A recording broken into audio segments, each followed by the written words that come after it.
Good afternoon, ladies and gentlemen, and welcome to Garage Area once again on this Wednesday afternoon. And I'm Adam Johnson. You can see my handsome face right here. Sadly, you can't see the handsome faces of my co-presenters, Stephen Fry and Christopher Flynn. Hello, hello, hello, hello. Hello, everybody. Hello. Trust me on this. They do have equally handsome faces as this. Oh, we certainly do. We certainly do. So we're going to be discussing on the show this week. Well, I've got an injury first. Look at it. I'm battling through the pain barrier. Injured yourself. Yeah, I have. It's one of those really lame injuries as well. You know, like I think I was putting something in the bin, and there was a lot of stuff in the bin, so I was like, shove it in, and it hit a bottle and broke, and it kind of cut my hand. So it's annoying. But I'm pushing through the injury. I'm pushing through the pain barrier here to present today. Excellent. We'll get you through it. Don't worry. I love just the deafening silence of the pause. Like, yeah, sympathy. No. Sympathy. No. Yeah, we're not brilliant with that.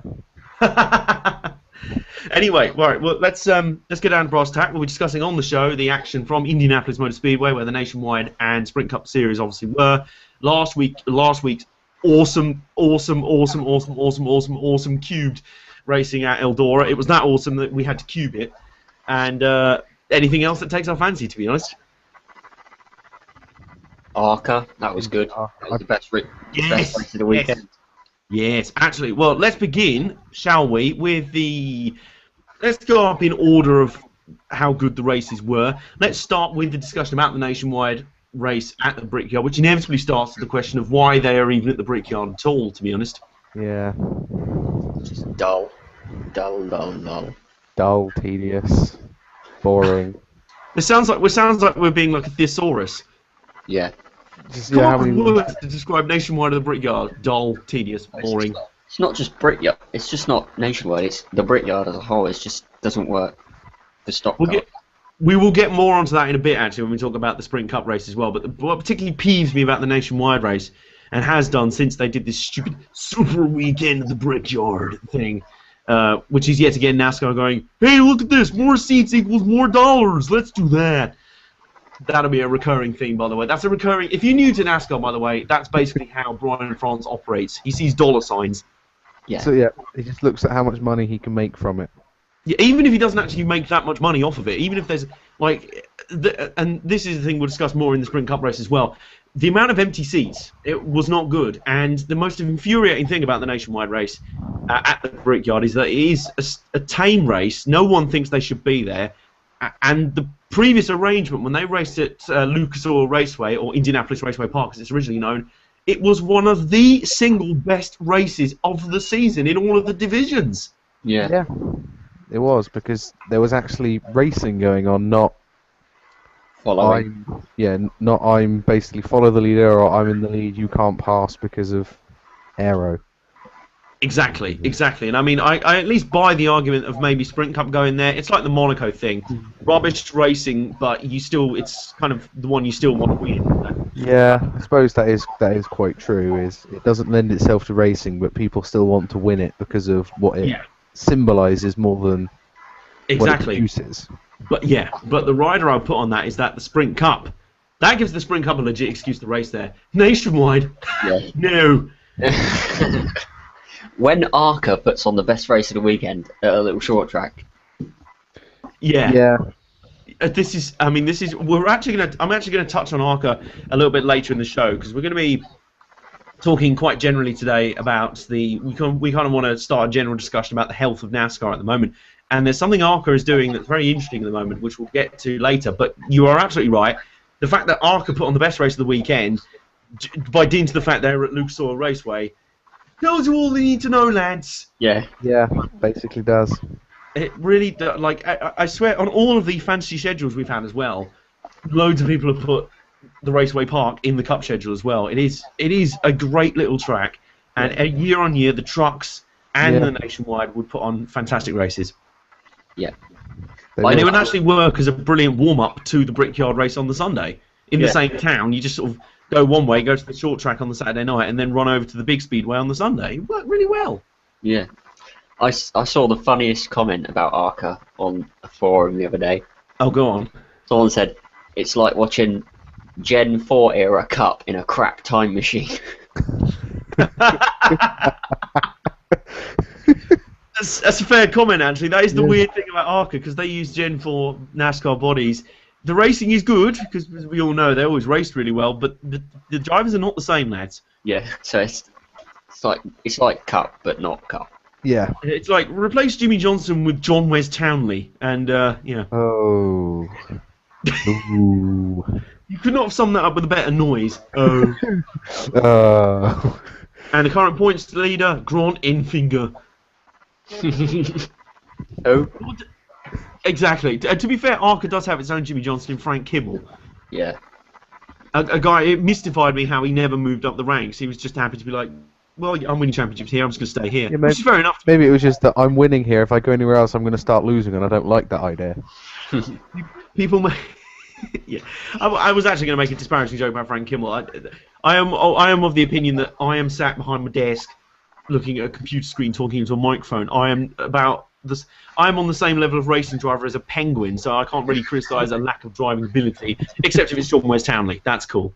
Yeah, that works. Or Vadim Kogai.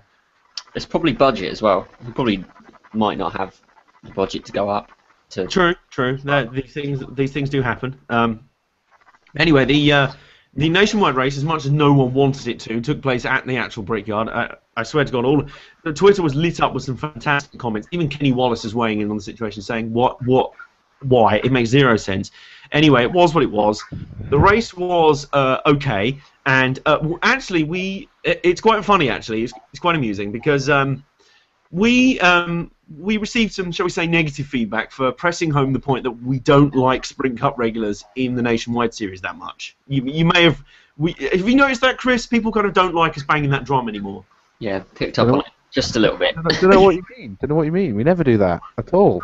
No, I know. We never mention them, but somehow people got annoyed by it. So we said this week, well, we won't even mention them. You know, even if one of them wins the race, we won't mention it. And then the Nationwide regular wins anyway. So thanks, Ty Dillon. You've solved the problem for us. Yeah, thanks, Ty.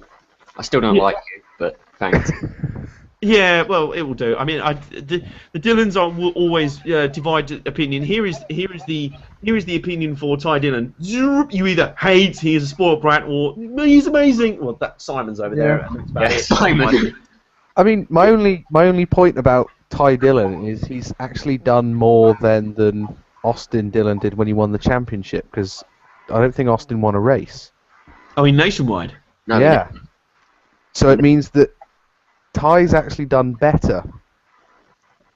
That is a good point, actually. I always thought he was a better brother anyway. Well, he might be. Well, there's evidence to prove that. Yeah. I think it's not long before we find out. Well, yeah. I think it'd be very interesting, and it was rather. What was quite nice, it was rather satisfying, is that finally it was. You know, after if you are going to take the Cuppies in Nationwide thing, if you're going to do that, the old argument is that to challenge, and it's kind of strange. We spend the whole time slating them. Well, actually, no, we don't. We never mention that at all. But some people do, and then it's quite weird. It makes the moments when a Nationwide regular does win. It kind of makes them like Chase Elliott has got more attention simply for the fact that he beat the Invincible Cuppies, and I quite like his attitude. He was kind of like, oh, is he a Sprint Cup driver? Oh, I've beaten him anyway, so, you know, that's cool. Yeah, I think to some of them it's just another car to beat. I think the people that it starts affecting are those that aren't completely convinced in possibly their ability or the equipment that they've got, and they're like, well, he's obviously a Sprint Cup driver, so I was never going to beat him. Yeah, and actually I like the fact that I'm starting to sense, I mean, it must take a lot of guts to potentially shove around a car driven by a potential future employer in Cup. But I do like the fact that the likes of Chase Elliott and Ty Dillon and people like that, they're just not given any quarter to the company. They're like, oh, you're a Sprint Cup driver? Great, more motivation to beat you then. Yeah, I'm not saying anything. I don't want to get shouted at by Jeff. Are you in like a sort of like a Hannibal Lecter mask this week? Just like, I'm not saying anything. Yeah, he's just like, I can't say anything, not saying anything, I'll just get told off again. To be fair as well, like on our very, very last word on the Cuppy thing, we're bored of talking about it either, believe it or not. We don't get any pleasure out of it. So, as I say, Ty Dillon, thanks a lot for just solving the problem for us. But in future weeks, they're not going to be there. As far as we're concerned, they're not going to be there. You'll read a ton of reports online telling you which company run the race. We won't mention that. So, sorted. Are we all happy now? We're good. Yep, that's good. Move on from that. Yes, move on quickly before anyone notices. Anyway, so we get to the big one, the Sprint Cup race, the Brickyard 400, or was it, as is the way of all major races this year, it was now the Crown Royal presents the Dave Smith and Associates 400 in association with Corn Dogs. Yeah. Yeah. Some rubbish like that. And it was boring. Dull again. I must say, like, because I always have a thing, fair enough, I endeavour to watch every race because, as certain people have pointed out, you can't really have an opinion on a race where you've watched 5 minutes of highlights. I mean, you kind of forced the wheel in Euro Series because that's all you get most of the time. But anyway, I missed the race at the time, fair enough. I caught up with it, and I must say, I was halfway, a third of the way in, I was getting heavy eyelids. It's that sort of crap. Yeah, that sort of thing. You're just sitting watching, you're just going, you feel yourself nodding off. You're just like, no focus. Well, genuinely, this is not a compliment in any shape or form. It felt like I was watching Formula 1 for a very good reason.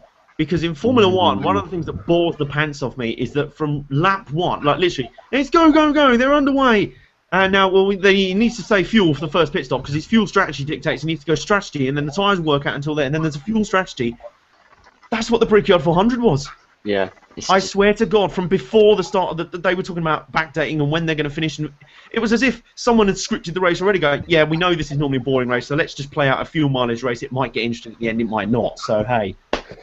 Yeah, I mean, I don't know. I think that the problem with Indy is you can't run side by side in the corners.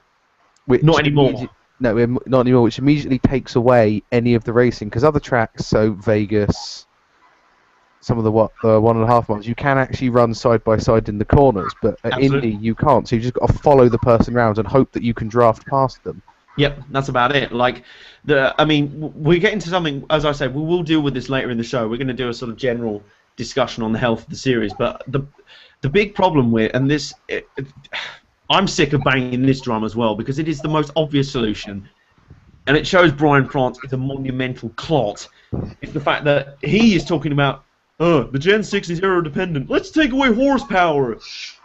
But you don't think the obvious solution is not staring you in the face? Yeah, well, I think he must be hoping that by taking horsepower away, they've got less downforce, but it don't work like that. No, if not anything, really. They'll have even more downforce, and they'll just handle even more like Skeletrix cars. See, the problem is, folks, let's just outline this in very pure terms. The Gen 6 and the COT had this as well. It has the front splitter, which does nothing except destroy your car if you touch grass. It has the huge shine on the rear window. It has the rear spoiler that's now even bigger this season for some reason. And it has very, very flat and low side, what do you call it, sides. They're almost touching the ground.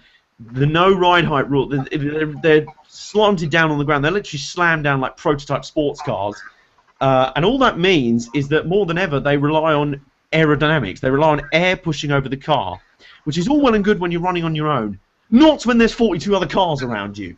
Yeah. Yeah. So essentially what they've created with the Gen 6, and I think this is quite funny actually in one way, they've created a car. NASCAR is based on very close pack racing. They've created a car that can't run close together in a pack. Yeah. Yeah, they've created a sports car when they should. Essentially they have, yeah, and they can hype on about new record like top speeds and how they're doing. And this is why Brian France thinks taking away horsepower is going to be the solution, because he's like, oh well, look at the aero dependency. They're going really fast. They're going 210 miles an hour often in the corners. Let's take away horsepower. They won't do that anymore. No, they probably will. They won't go. Yeah, they'll go slower, but they will still be able to go around the corners. They'll be able to just almost go flat through the corners if they're going slower down the straights. Exactly. Well, my counter argument is, you guys know about your sports car racing, right? Yep. Yep. You guys are aware of the Delta Wing, right? Yes. Yep. It has I believe it only puts out something like 300 horsepower, but because it is incredibly aerodynamic, it can go well over 200 miles an hour at Le Mans. It is an incredibly fast car, and there's actually, I remember watching it in the ALMS a few years ago, and it out-dragged down the main straight at Road America like 700 and 800 horsepower prototypes. Yeah.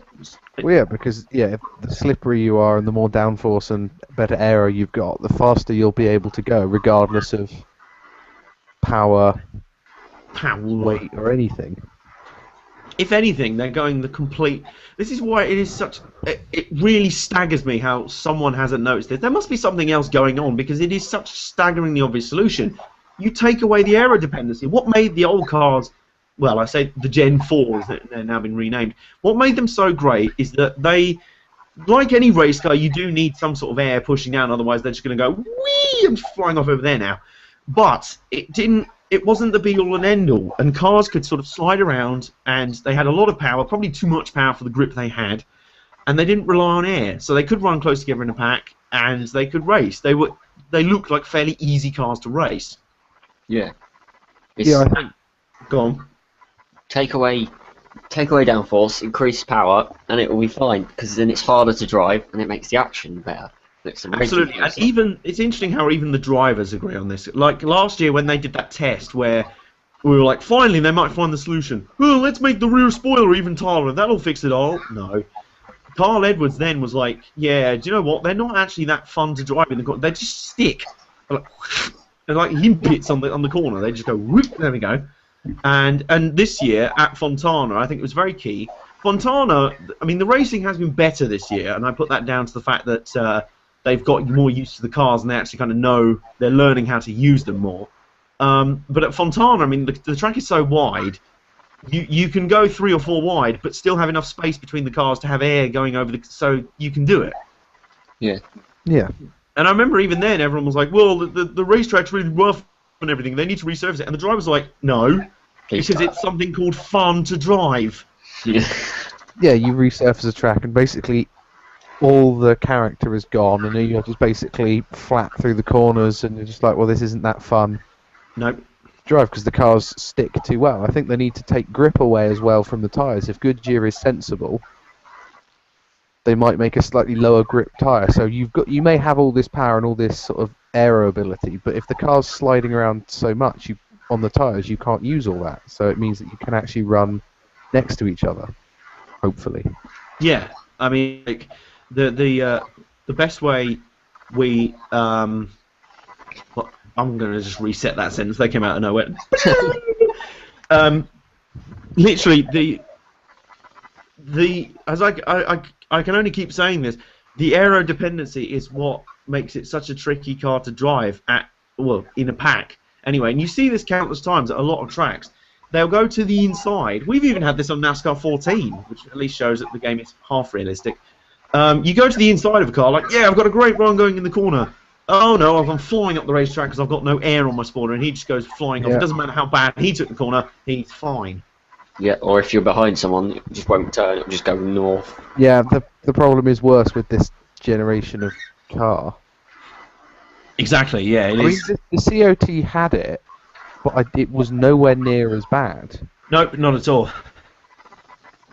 And I mean, we're even being backed up here. We've got in the comments here. We've got Callum Frank suggesting why not have Nationwide and Sprint Cup at the Indianapolis Raceway Park. You'd have a lot of supporters for that.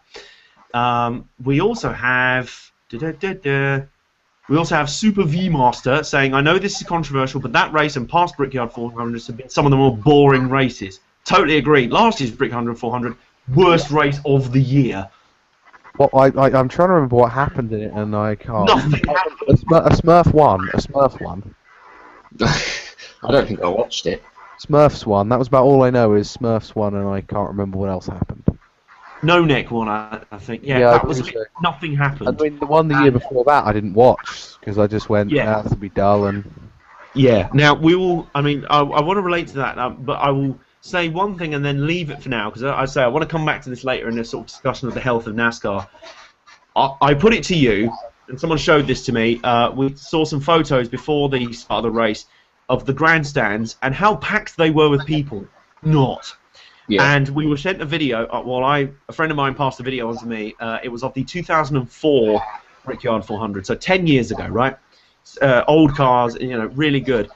I defy anyone to find an empty part of the grandstands. It was full. It looked full to bursting. All grandstands around the track packed out. Yeah. And as I say, look at the pictures, and it shocked me how many empty seats there were. We'll come back to that later. As I say, that'll be important. But for now, let's talk about what was easily the most entertaining race of the last week, which was a short track, and it was down and dirty, and it was the Trucks with their now annual Mudsummer Classic. And it was awesome. It was. It was. I'll admit something. Yes. I fell asleep. I went to sleep before the actual race started, so I watched it yesterday. Likewise. You caught up with it. I've caught up with it. Watched it yesterday. Yep. And I have to say, we'll sort our predictions through. Lucky that you watched it, Steve, because your pick for that race was the only correct pick out of all of us for all three races. You got Darrell Wallace Jr. one. Chris came close with Kyle Larson, and the way he was driving, it's almost as if Chris was nagging him like, "I've got you in the sweep. Come on, go faster, faster!" Smack. I nearly smacked. And there seems to be a strange divide in opinion after the race. I mean, it was an absolutely fantastic race. Norm Benning made the field for the second year in a row. That delighted everyone. Norm. Yeah. Norm. And we had some absolutely superb. Like in the early stages, it was comfortably. It was like 4 wide for the whole pack. Yeah. And I was like, okay, this is cool. And they're all sliding around. This is just literally, there was a moment about 10 laps in, you're just going, I'm sold. I want every single NASCAR race to be on dirt. I think you made a joke about it, Chris. You were like, my new dream NASCAR schedule: Daytona, Eldora, Martinsville, Eldora. And they got the bottom lane to work now and the middle to work, so it's not just. Yeah. Last year it was all about the slide. It was like Darlington on dirt last year, but this year there was grip all over the place, and it was absolutely enthralling to watch. And I'll tell you what, the final 15 laps, I may have been a bit down on Kyle Larson afterwards, but my God, that you will not see more frenzied attempts to try and win a race anywhere. Yeah, it was amazing. Basically, Kyle Larson essentially broke his truck in an attempt to win. He really, really wanted to win. Yeah, I think it was good though to see that sort of enthusiasm to try and win a race, and not just think, "Oh, I'm probably not going to do this." To do everything he could to try and win the race. Even if that meant bouncing off the wall 12 times and then basically destroying the right side of the truck. There was a moment just before his truck finally gave up the ghost. You were like, he might do this, he might, but how many times has he hit that truck, that cut? How is he still going? How is he still going? Oh, now he stopped. Yeah, I think the commentary team were just like, how many times has he hit that wall? And then he hit the final time, and they was like, well, that's done it. Yeah, well, that's torn it. I was expecting literally almost to be like Grand Theft Auto, like the truck will go down with like flames and just explode. It'll be like Grand Theft Auto when you like smash the car up on that. But it was an absolutely brutal race, quite literally, not just for the right side of his truck, but it was. I can't. You will struggle to find anyone around who didn't enjoy that race. I don't think. Yeah, I couldn't find it. I didn't like it. Fantastic. No, it was astonishing from start to finish, and we have an interesting topic of discussion actually off the back of that. It was a fantastic race. We know this, and Tony Stewart, who obviously owns Eldora, was responsible for getting the Mudsummer Classic on. He mentioned the idea of potentially attracting Nationwide and Sprint Cup to Eldora. I want to throw this open to you guys. Think it'll be a good idea? Nationwide, yes. Cup, he hasn't got a hope in hell. No. We're not talking about the possibility of it happening, because we know NASCAR is run by beanheads. We're hoping in a fantasy world, would you actually like to see it happen? Yeah, of course I would. Yeah, it would be fantastic. I think if they had the same sort of setup, so you've got heat races to qualify, because then it puts more emphasis on how well you can actually race your car rather than I can hold it for a lap or two. Yeah. And obviously I think they'd have to do a hell of a lot of modifications. Oh yeah. Well, I'm actually gonna break ranks on this one, fellas. I totally agree on Nationwide going there. I'm not sure Sprint Cup should. I don't think they should really. It's just it's too professional now, and they probably won't like it.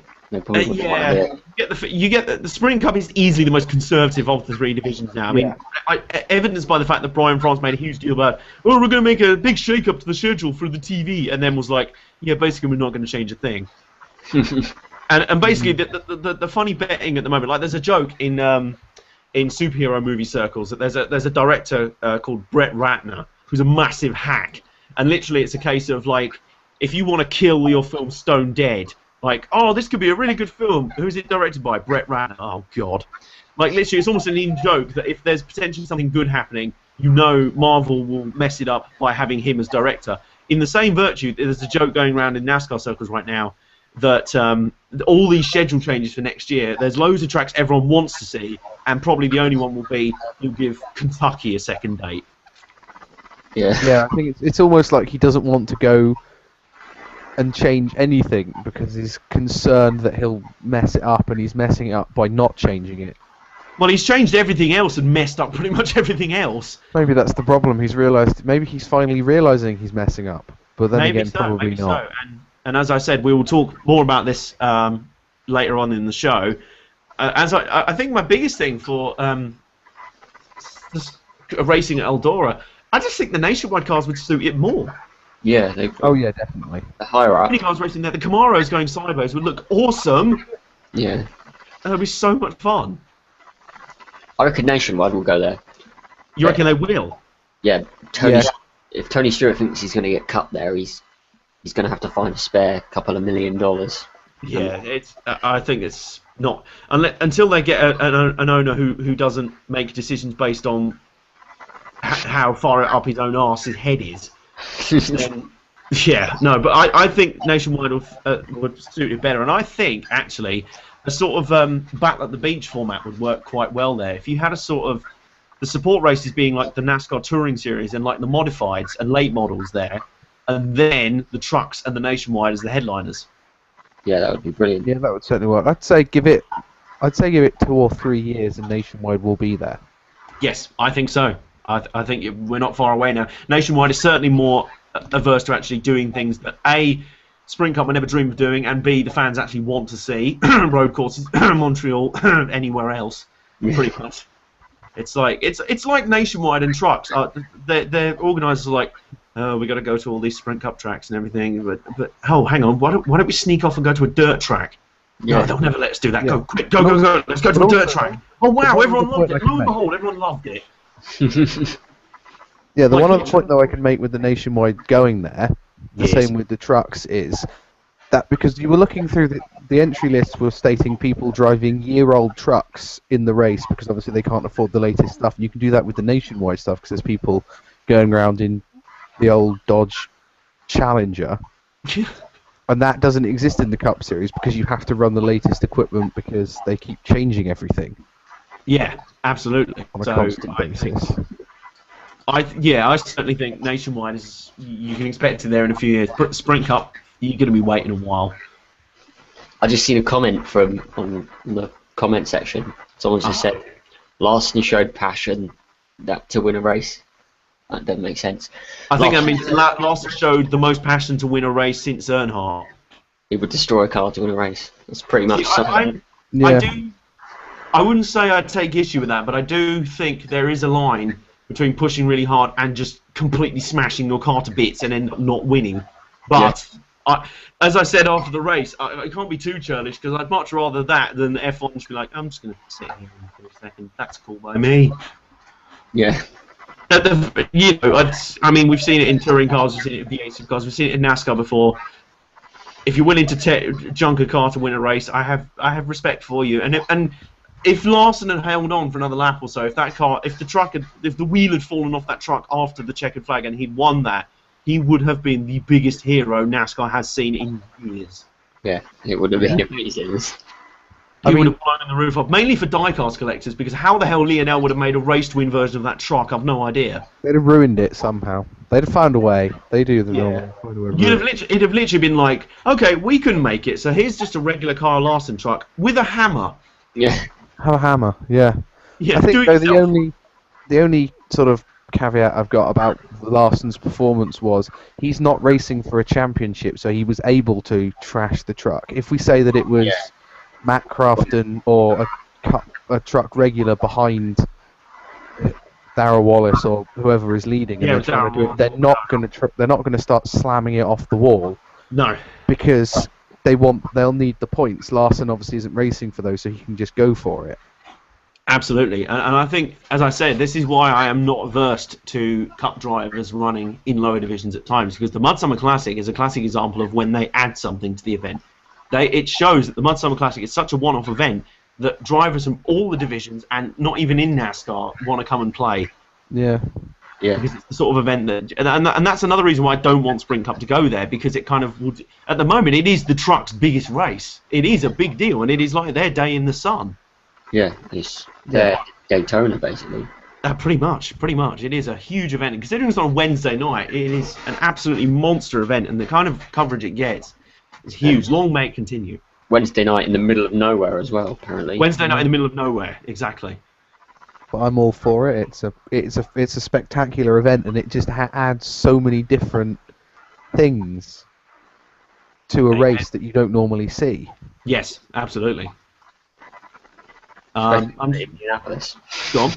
Especially not Indianapolis. Exactly, yeah. And I was just gonna go back to the Brickyard briefly. A nice bit of alliteration there for some discussion more on individual drivers. I don't like doing like rumours and gossip things. You may have noticed that we haven't mentioned Carl Edwards leaving Ford, because you'll have probably heard that already. The way the internet is, and the whole gossip mill of Joe Gibbs Racing's putting on a fourth car, and Carl Edwards was seen shopping in Husky Tools Centre or having something delivered by FedEx, so that must mean he's. For many people, silly season is a big deal. It just bores me to tears. Yeah, it's like nobody knows yet. The decision will be made eventually.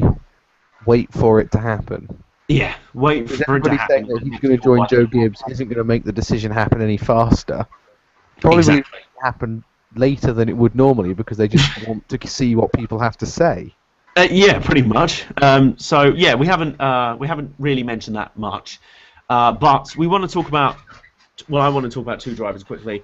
The first being the winner of the Brickyard 400, or the Crown Royal presents the Flange Wars 400, or whatever it was called, which would be Mr. Jeff Gordon, who's now won 5 times there. Although I think it's kind of amusing how they were quick to throw up a graph of he's now gone level with Michael Schumacher as the guy who's won the most at the Brickyard. I'm like, slightly different races. Lads. A, it's slightly different races, B, it's a different racetrack, and C, it's in a different time period as well, such as in different number of years it's taken.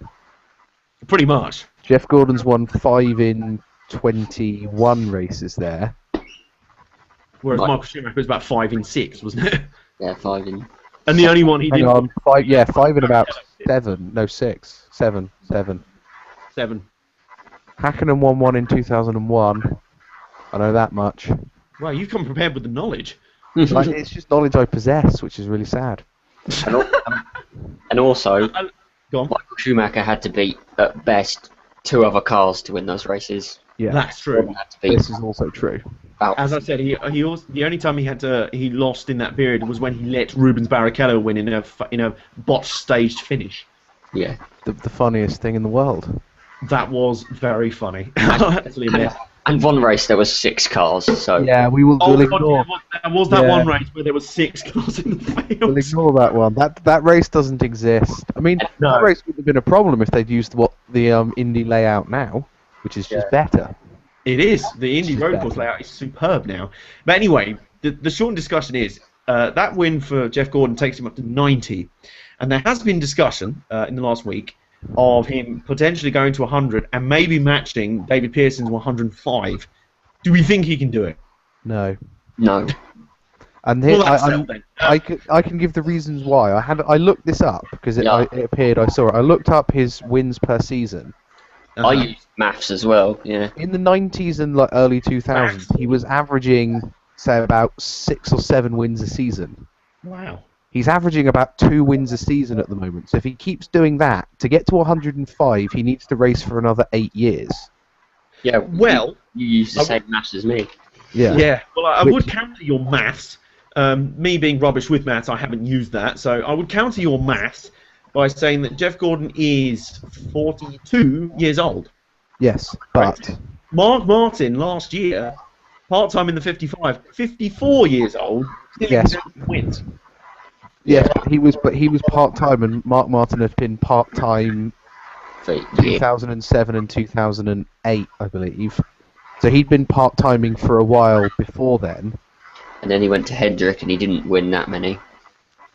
Well, except nearly winning the '09 championship. Yeah, but he had a career high race wins, but he eventually lost the championship because he couldn't sustain that level. He couldn't do a Jimmy Johnson and win every week.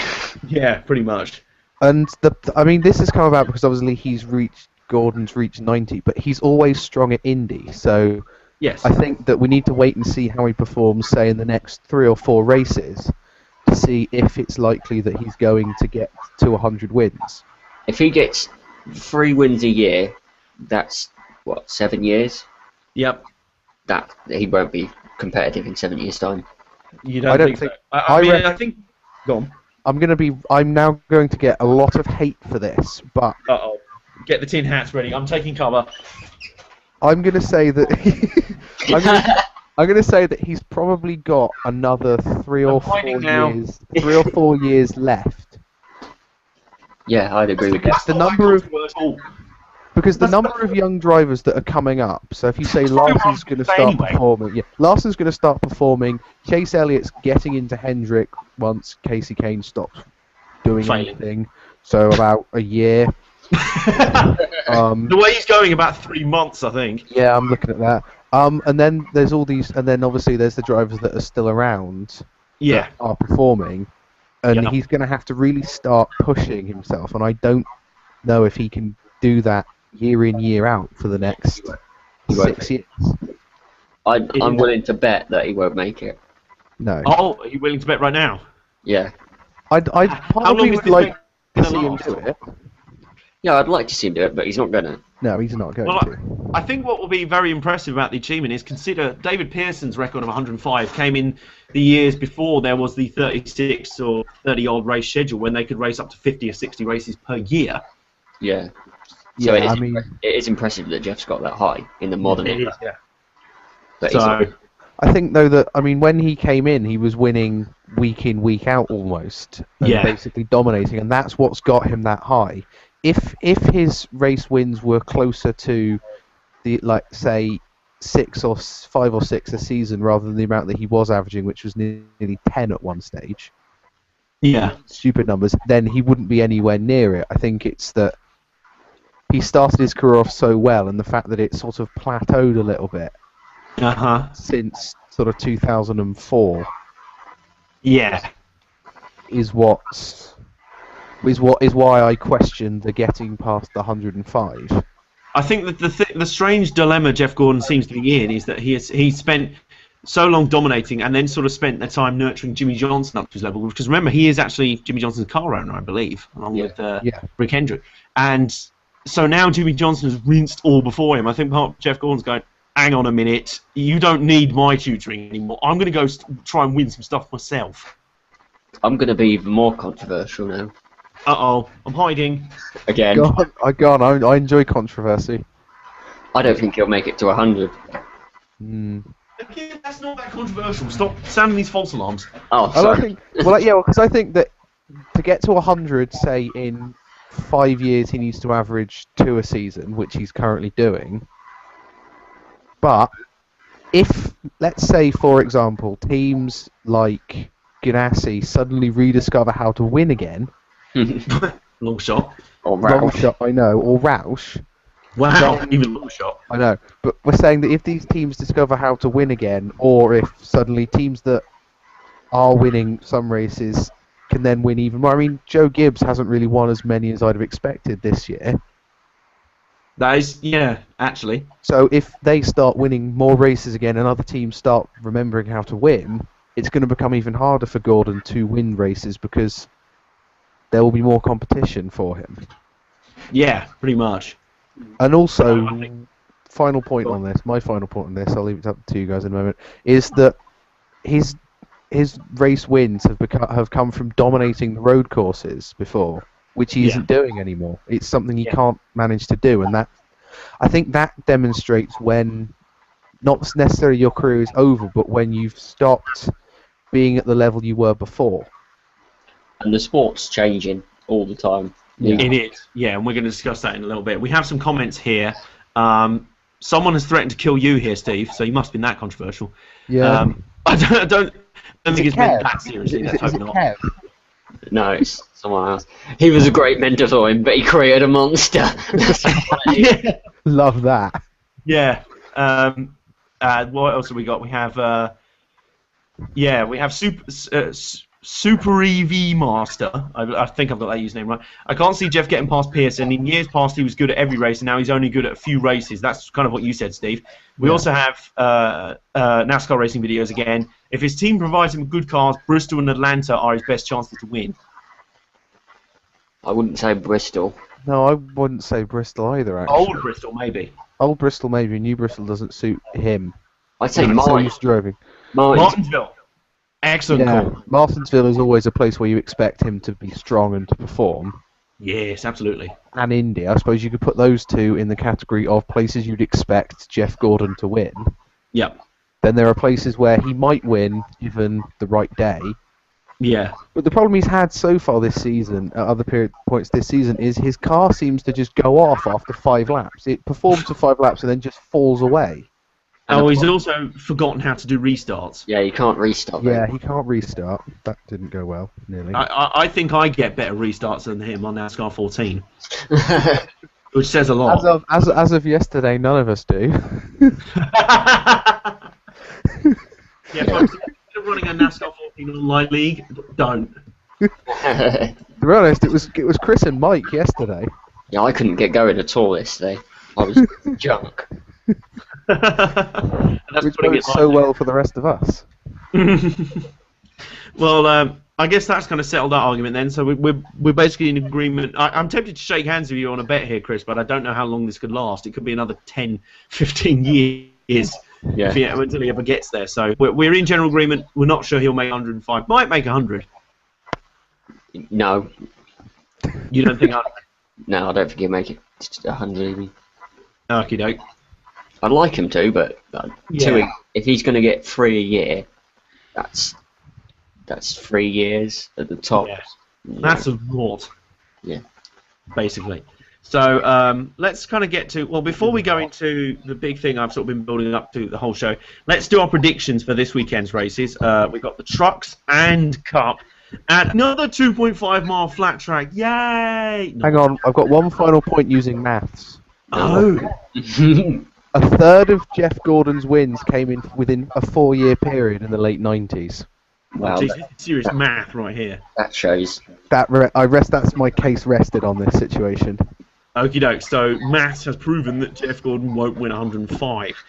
So let's get our predictions done for this weekend, shall we? Because as I say, it's going to be a really entertaining race at Pocono. Not. And I think Nationwide Series is actually going to have the most entertaining race at Iowa. Aren't you going to update the points? I am going to update the points. I have them. The league table is right here. Currently, Chris and Stephen, you are both tied on 3 points. I have got 0. Yeah, like that. As it stands, both of you have got 1 correct prediction so far. As I said, for the previous weekend, the only correct prediction out of all of us was Steve getting Darrell Wallace Jr. for the Trucks. Unfortunately, my tactic of simply predicting who I wanted to win in Ryan C. for the Nationwide, that didn't work. Yeah.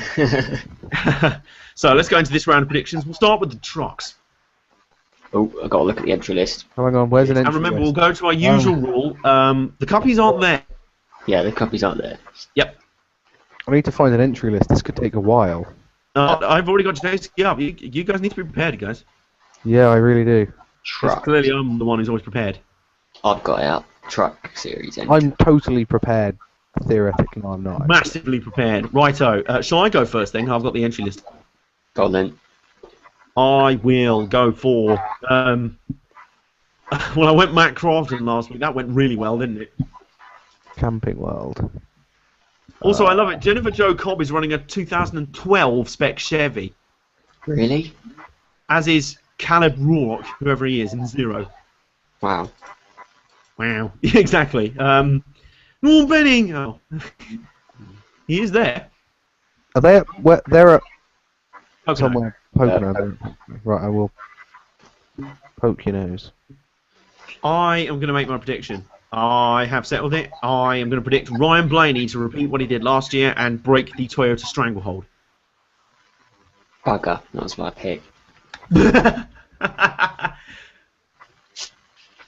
Well, okay, hang on. Technically, I should be picking last, actually, because I'm last in standing. So, you hang on a minute. I haven't got a coin around. I'm going to flip a coaster, and heads is. Who wants heads? I'll take heads. All right, giggity. And Steve, tails. We're going to flip a dreams coaster here. Who gets first pick? 3, 2, 1. Ow! Let's go heads. Chris, it's you. Bearing in mind, I've now given up on Ryan Blaney unless you guys miraculously don't pick him. I'm just looking. It's an empty field. There's only 32 cars. Yeah. Same thing. Pretty much. I'm gonna go Darrell Wallace Jr. You are okay. Ooh, good. Not a bad idea, considering Kyle Busch Motorsports has been owning the arse off. Steve? I'm going to go for the other member of that team, Eric Jones. Eric Jones, okie doke. And that means I'm going to stick with my original prediction, Ryan Blaney to break the Toyota Stranglehold. Okay. Yes. So, you didn't sound very confident in that pick. Yeah. To be fair, I'm picking a non-Toyota, so I've probably shot myself in the foot there. Let's move over to Nationwide, over in Iowa, where there's a very good entry list, actually. There's not many of them things that I said we wouldn't mention anymore. So, let's go over here, and we have a fair amount of drivers. Chris, go first on your pick. I know exactly who you're going to pick. I wonder who I'm going to pick. I wonder. You pick them every week. Do you want to just not ask me anymore? Just put Chase Elliott down. That's default. Well, I'm giving you the option to change mine. No. Chase No. Elliott. Okay. Okie doke. Yes. It is actually auto-filling it now on the spreadsheet I've got open for this. It's just saying, do you want to just put Chase Elliott? Yeah.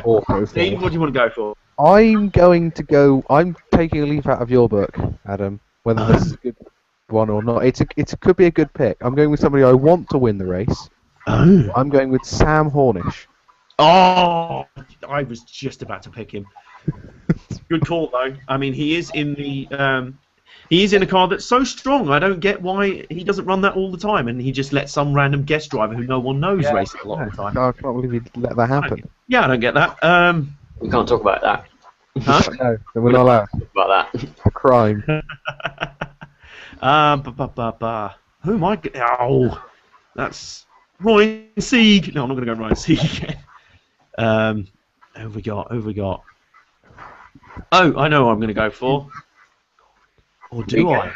Regan Smith. I was about to, but I've changed my mind. I'm going to go Brian Scott. Oh, brilliant. Ooh. Brave. Brave. Yeah, I was going to say, that's brave. Brave or brains? Yeah. If I now get the correct pick now, I'll be smug next week. And over in the Spring Cup, they're going to be, is it the Party at the Poconos 400 or whatever it is? No idea what it's Or is it the GoBowling.com 400? GoBowling.com. Something that you'd rather do than watch the race. Go bowling instead of watch this rubbish 400. Yeah. Essentially. Right, now I have a dilemma. We're all frantically switching over to the J-Ski entry You list. have a dilemma. I have a dilemma. Oh. Go on. Head or heart? Well, Hart's going to pick Dale Jr., so go with your head. Oh, they won the last Pocono race because Keselowski fucked up. Because Keselowski thought, I can get this off my grill. Oh wait, no, I can't. Yeah. I'm gonna go. Sorry, Dale. Keselowski. He's going to be so betrayed. I can hear his tears. Oh, I don't know, because I don't know who's going to perform. What do you do? I don't know. Do what you did for Daytona. Just pick Pick. Pick out. Almirola will lose there in this one. No question about that. Do you want some help from our commenters? Yeah, we've got some. Yeah, we've got NASCAR Racing Videos says he reckons either Gordon or Hamlin. No way. Super EV Master also agrees with Brad Keselowski. Also says watch out for the Hendrick and Stuart Haas drivers. Yeah. Right. Okay. I'm ready. Oh, are you? Are you ready? I feel Yeah. like we need a drum roll. I'm going to go with Kevin Harvick. Oh, very nice choice. Solid David- pick. Kevin Harvick running the. No, he's not going to be freaky fast this weekend. He's going to be in the Mobile 1 scheme, which appears to have divided right down the middle. Either everyone's like, "What is that? That's rubbish," or me and Chris have both gone. As soon as that is Doncaster, must have it. I like it. Yeah, It's really nice scheme. Just pretty silly, much. Just silly people like Simon and Martin that don't like it. That figures. To see. More in the market. isn't it? Yeah, basically. Right, who am I going to go for? I know who I'm going to go for. I'm going to be brave again. This never works, but I'm going to be brave. This is why I have 0 points so far this week. But I'm going to go for Casey Kane. And there's a very good reason for that. He's very good at Indy. He has previous form at Pocono, and he badly needs a win to get into this new, really rubbish, chase system. Yeah, this is true, actually. He does have to go for it, so he's more likely to risk it and try and win the race. So he'll do a Kyle Lawson and smack it off the wall every lap. Yeah. But then again, Actually. we say that they can risk it and try and win the race, but then again, so could Harvick and Keselowski because they're basically guaranteed. Yeah, so can anyone else. This whole thing that the new chase format motivates people to win more. Really? Really? No, well, maybe, but You've after got a to ask a while, race car driver whether he wants to win even more. Yeah, it's ridiculous. they all want to win. That's what they're there for. Exactly. And well, we've sorted that out. We've gone through all the predictions, and as I said, finally, if you like, on the show this week is something we want to start doing, kind of from this week onwards, which is basically called NASCAR State of the Union.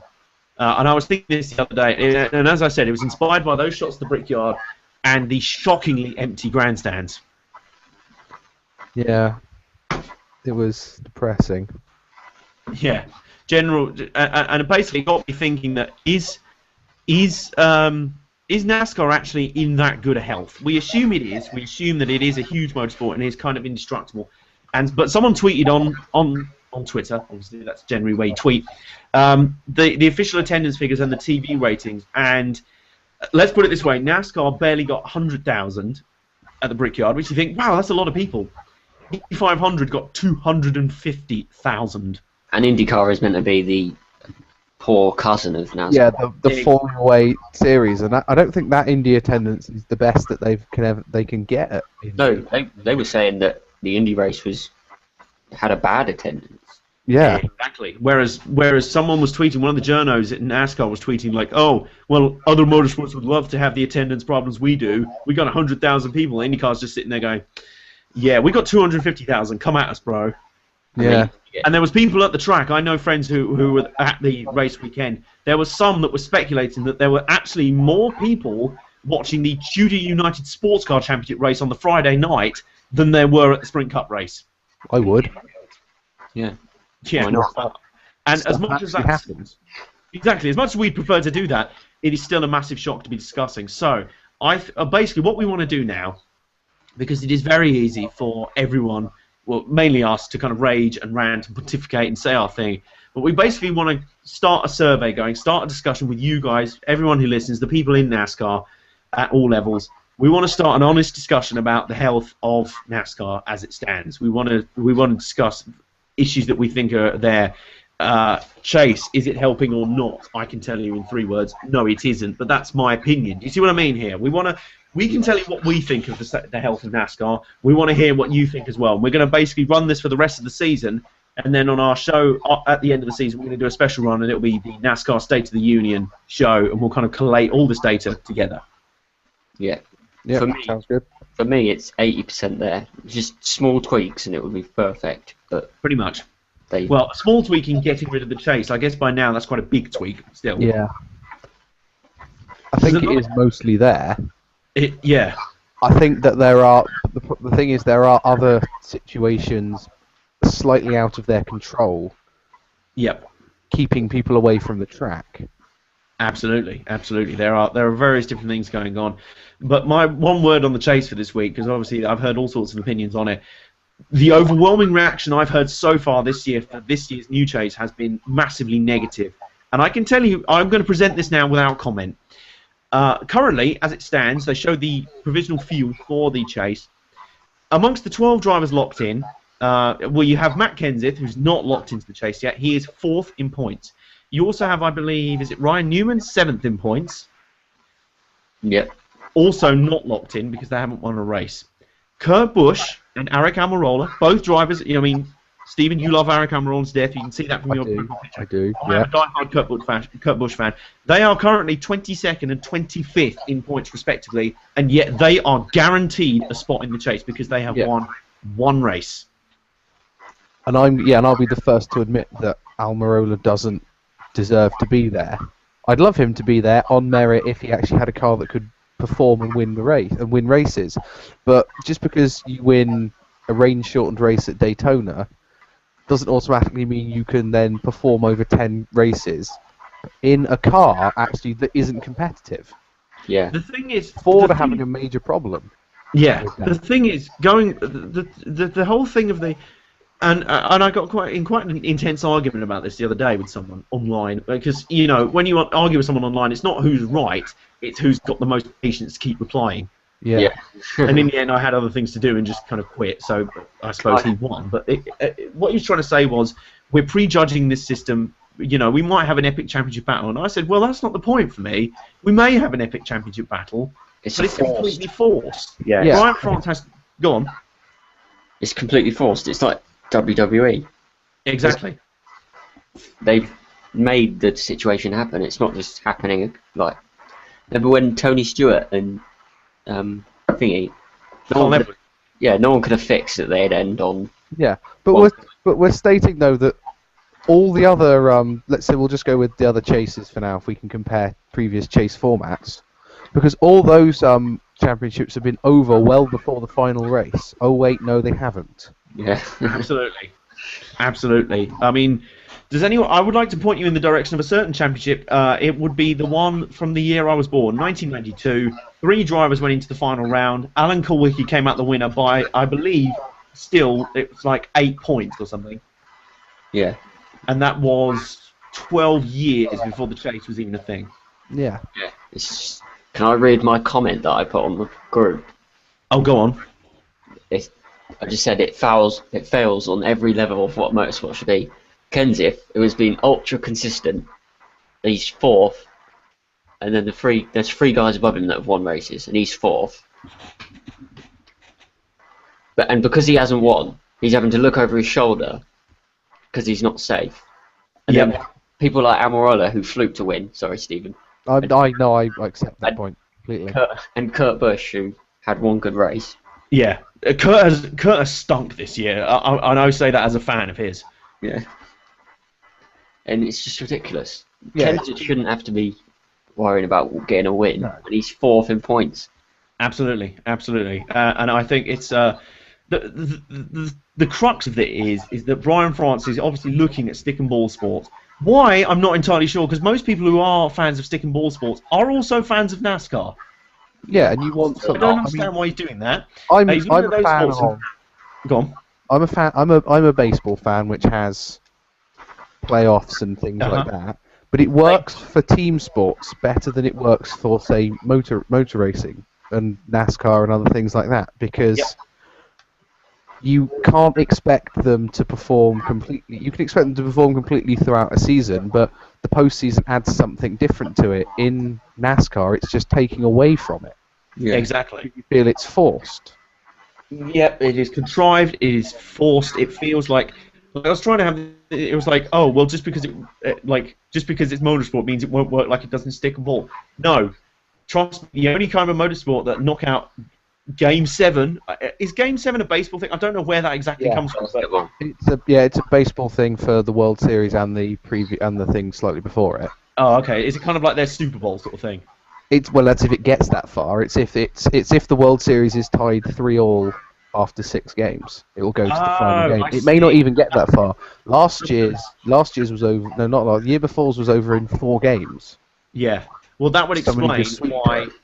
That would explain why that phrase has been bandied around, because Brian France, it makes perfect sense to this current format of the chase with his desire to create Game 7 moments, because he's almost Yeah, but making that it physically irritates me as impossible well. to decide the championship beforehand.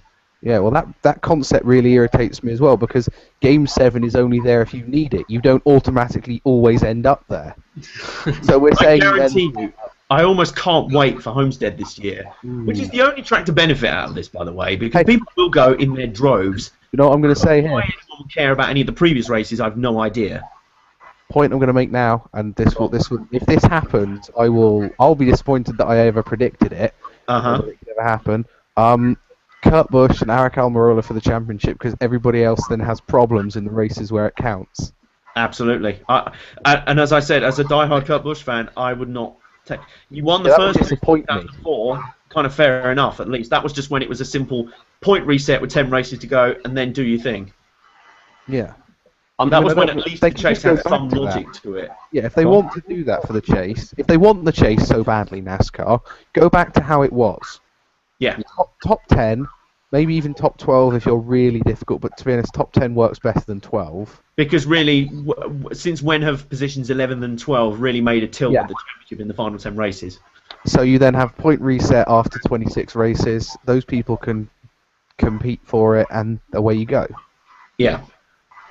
It works. They're so desperate for a chase. I mean, I don't know why you can't just go back to the way championships are run in pretty much every single series. Every single motorsport in the world. Because... I mean, and if they want to have slightly different things, I mean, the IndyCar, the Triple Crown races are worth double points. So you could have races worth double points if you want, but I suppose they'd choose Daytona, and that's just the luck of the draw if you actually finish. Pretty much, yeah. And we've got a good comment here. Well, we've got a good comment here from LTCS Racing here. Sums it up perfectly. And this is what I was about to say. He said, think of it this way. Someone could win all 35 races before the championship race and finish second to another contender in the final race. And this is what I was just about to say. As you said, Steve, if this comes true, I'm not going to be proud of predicting this. You're going to go into the final race. The guy who's been strongest across the chase, they're going to do that absolutely awful points reset for the final race. The leader is going to have an engine problem or something stupid like that, and someone else is going to win the title. Yeah, and that's not the way it should be. The fact is, motorsport championships have never and should never be completely decided by luck. No, and they shouldn't really. And that's all it comes down to. The one race is luck. It's like going with football or another sport. Going, we're going to decide an entire season by one game. I mean, other playoff systems. Well, if he's trying to be like stick and ball sports, as he puts it, don't come down to one game. You've got to perform over a set of, first of all, 5 games, then 2 sets of 7 games at a maximum to show that you can perform. You don't just go, I've got to play one game and I win the whole thing. Yeah, it's pretty much. We've got to perform for a set number of games for another month. Absolutely. And even in knockout competitions like, say, the FA Cup, where you do get a final and it comes down to one match, that's because it's straight knockout. But the fact is you have 43 cars on the track. Unless you're going to eliminate all of them after one race, it's essentially like the final championship race is essentially like the FA Cup final with all the other teams that have already been eliminated running around on the pitch as well. Yeah. and that's not... Just running around, hey, I've scored a goal for you. What? No, you're not even in this match. What are you doing? Yeah, which is just a ridiculous concept, and the fact that they're trying it is. In fact, I'm gonna sum up my thoughts essentially because I'm on webcam. I can do this. I'm gonna sum up my thoughts, Brian France, if you're watching, which you're probably not, on your chase system for this year.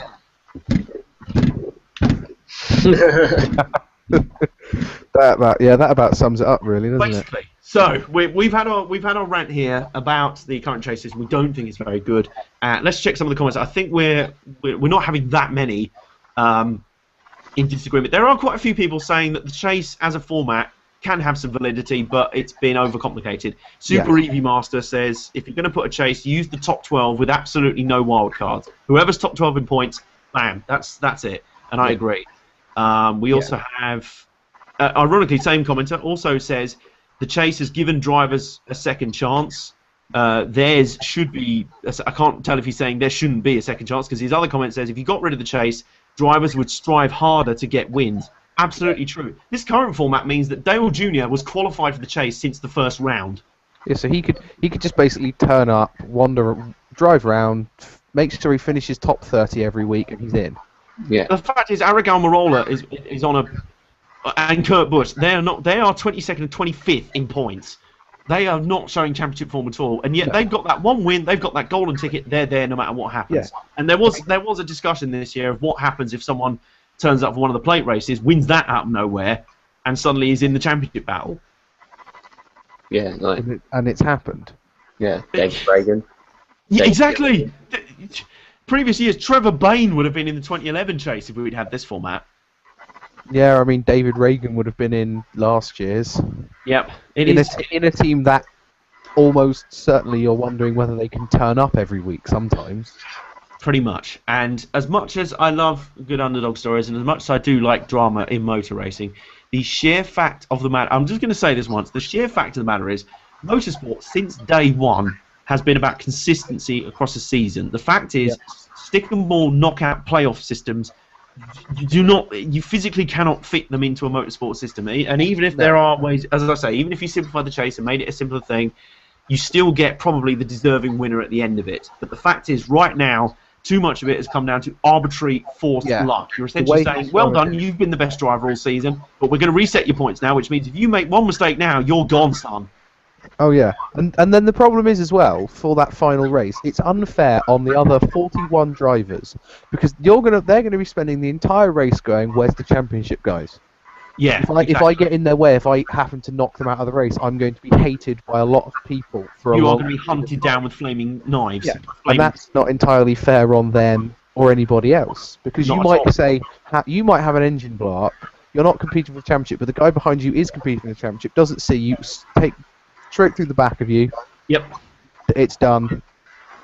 I mean, this is what I said about. This is what I said before about it being like the FA Cup final, but with all the previously eliminated teams still on the pitch, running around and fouling your players and injuring your guys and that. And it's like, no. The whole point of the final playoff thing is that I mean, literally, if this chase was implemented correctly, it would have to be the case that only the two title contenders race at Homestead. Yeah. It would be like that final race in the film Cars. You'd have the top three, and that'd be it.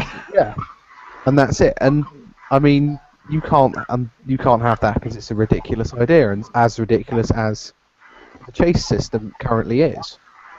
Yeah, absolutely. Because even with just 10 races decided on points, reset the points after 26, then the final 10, you still have to be competitive in all 10 races to win it. Yep. Basically, I mean, that was proven last year. Yeah. Kenseth had 2 bad races and lost the championship.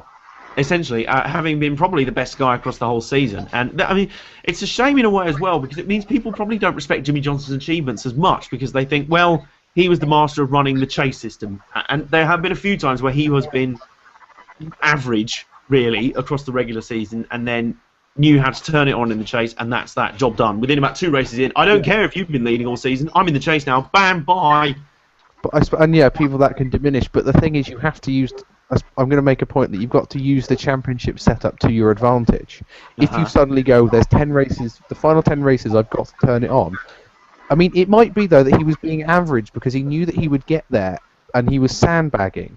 To demonstrate to people that, oh, maybe I'm not as competitive as you think. They get their hopes up, and then suddenly the actual ability he's had all year shows up. But even so, that diminishes the fact that the championship is about being consistent across a whole run. And correct me if I'm wrong, folks. Like, I'm going to put this out there to you guys as well, listening, and to you guys here on the show. In 2003, you were all watching NASCAR in 2003, right? Yeah. When Matt Kenseth won that title comfortably, with about a couple of races to go, having won a single race all season, he won 1 race all season. Early on, he won that title comfortably. Were you angry about that? No. He was the best driver. Yeah, I'm not. I wouldn't be angry if somebody won 1 race all season. I mean, because there are championships that have been in other sports where the champions won 1 race, but they've been competitive through the season. Mm-hmm. It's not like he won 1 race, then had like 8 races where he finished 30th, and then somehow still managed to win it. Yep. It was, you're competitive throughout the season. You deserve the title. It's not like, oh, I've won 20 races, the rest of you, and I've lost, and I've won the championship, then you deserve it. Or I've won 20 races and I've lost the championship because of a stupid system. Absolutely. It's just flawed Chris, in you so gonna many add something? ways. It's just flawed in so many ways. It's just so unnecessary in motorsport. Yep, and my final word on it, and our final word, because I've just realised we're kind of pushing for time here. My final word on this is a racing championship. As long as the racing is really good, people don't mind how close or not the title fight is. And my example I use is the V8 Supercars, where Jamie Whincup has cleaned up the last few seasons. I mean, a couple of times it has been decided before the final round, but I mean, last year it was quite close. It went down to the final weekend. But even so, I mean, it is frustrating to see. I mean, some fans, you get frustrated seeing him win all the time. But the racing has been absolutely brilliant down there, and fans don't mind. You got to grit your teeth and say, fair enough, he's won it again. He is the best. Yeah. It doesn't matter that somebody's going to win it with a few races to go. It's just as long as the racing is good, and that you're going to see battles all the way down the field. Yeah. Even if the championship, because generally when there isn't a championship to race for, the gloves come off and people start going for it because they know that they can't get in the way of somebody trying to run for a championship and ruining that and getting hated for it.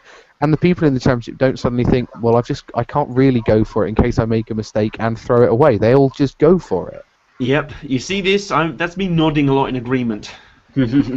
We are all fairly unanimous here. I guess that'll be our final word on that, gents. But so that's our discussion on the chase format. It's fairly unanimous, I would say. Let's have a quick check of the comments.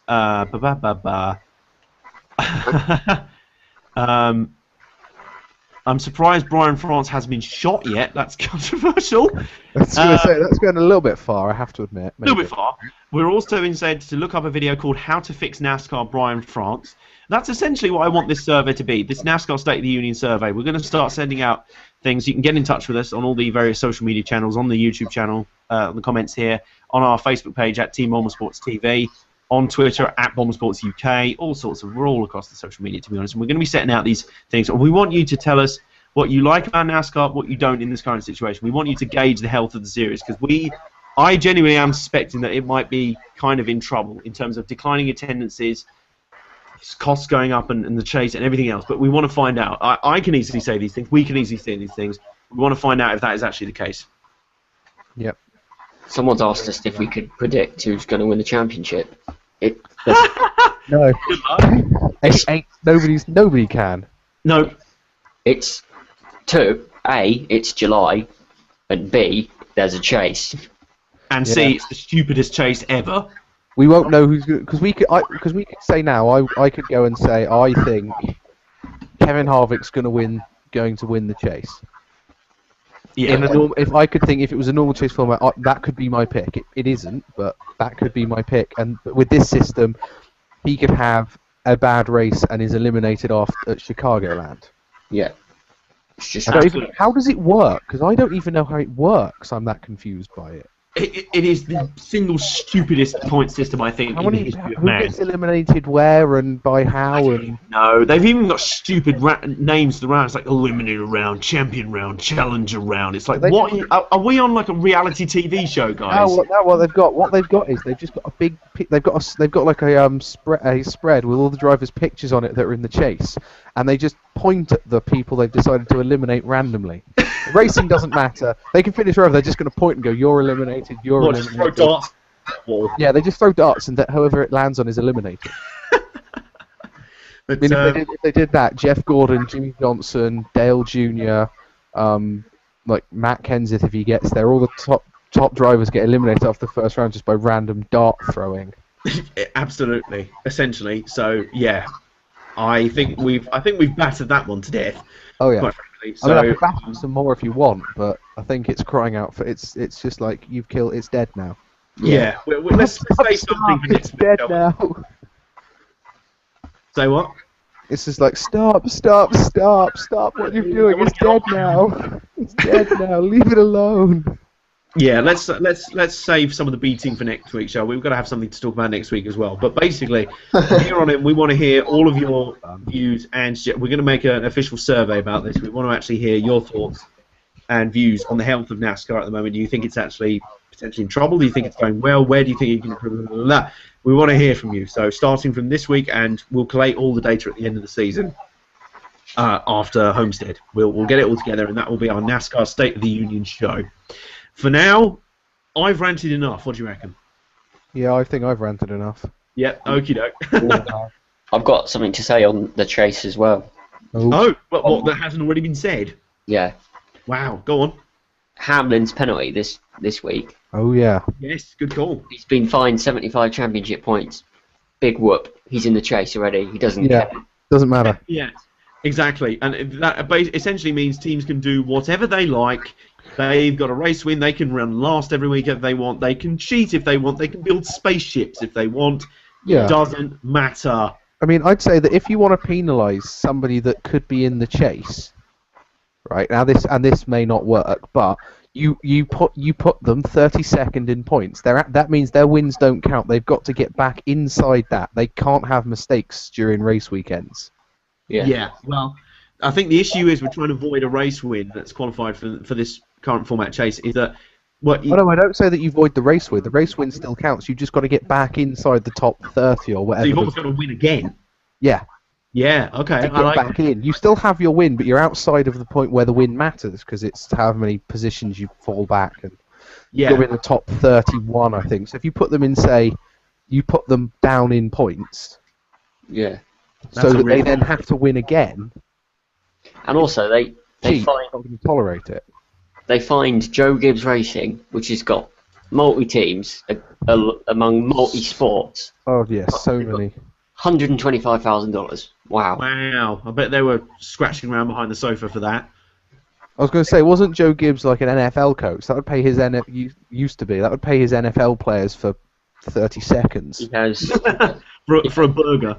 He has cars running in Cup nationwide, and he's probably got a truck. Oh, well, he'll be part running Kyle Busch's trucks, I'm sure. Yeah, probably. Yeah. Interesting. That actually. Wait, hang on. And Who got caught cheating in the trucks? Huh? Who got caught cheating in trucks? Yes. There you go. There's the link. He also has motocross teams, and Does he? yeah, and he's got some sort of. Does he still have football teams?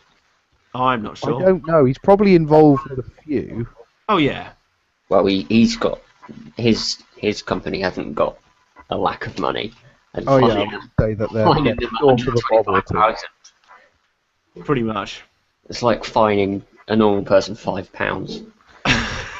Yeah, Hey, the way there's probably like not finding a normal person about 30p. Yeah, pretty much. So, have we now? I'm looking now at the chase. It's down on the floor. It's laying on the ground unconscious. Do we think it's battered to bits now? Yes. Yeah, I think so. Think so. Okie doke. Right. That'll be it from us this week. I will see you guys later on the NASCAR 14 League race, where I'm probably going to be rubbish because it's Las Vegas. I'm going to be rubbish as well. Don't worry. Oh, good. Well, I haven't run a single lap at the track. I'm feeling confident. I did yesterday and was still rubbish. Pretty much. So we're going to be there tonight. We're going to be having fun. We'll see you guys next week, same time. We like this kind of time thing. It's pretty good. It's good. And I'm off to get myself a Coke now. Notice a Coke, not some Coke. I'm probably going to have some dinner, I think, now. Yeah, food sounds good to me. Food sounds There's beautiful. somewhere up the road, actually. But in the meantime, pleasure having you all along for us. Thanks for all the comments and everything. We really appreciate it. And let's get underway the NASCAR State of the Union survey. So until then, we will see you next week. We will indeed. Bye-bye. Bye. Bye.